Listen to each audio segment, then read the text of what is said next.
So if you have been following Dungeonland and watching our videos, you may have seen or heard somewhere that the game is pretty hard. We do say that a lot and we do want to challenge our players, but it's not like our goal is let's make a hard game. It's not about that. Our goal is to make something that is fun to learn. It has something to teach you, so you're not going to be able to easily transfer your skills to be awesome in Dungeonland right from the start. The first thing that kills people in Dungeonland is lack of teamwork. So if you don't work together, if you try to do everything by yourself, you are going to die pretty fast. So we actually designed the monsters, we designed the skills to work this way. So if you're not communicating, if you're not planning ahead and talking with your teammates, you are going to fail. And as your party gets better, you are going to want a bigger challenge. So after you understand the game, after you know how to work together, and you use all skill synergies and stuff like that, you're gonna find that it's actually pretty forgiving. So unless you want to play against a human Dungeon Master, there are two options in Dungeonland for those of you who want to die a lot. So the first thing is difficulty levels. So Dungeonland starts at hard, and then you get harder and impossible.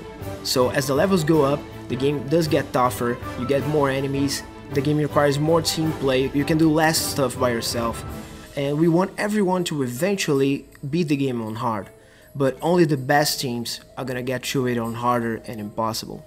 The second option is called challenges. So every level in Dungeonland is like a small WoW raid or something, but it's always changing, we're always trying to surprise you and make you play differently. So we don't want you to find an effective strategy and just repeat it all the time, and challenges embrace that.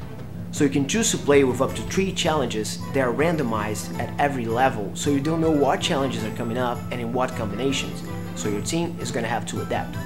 We have things like building ship, where you have to escort a building ship to the end of the level. We have things like X Factor, where all the monsters get health regeneration.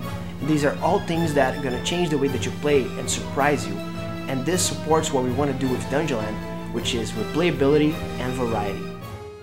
We hope you liked this overview of how difficulty works in Dungeonland.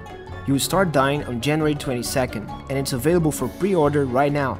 Until then, make sure to follow us and ask us whatever you want at Twitter, Facebook, and the Paradox forums. Thanks.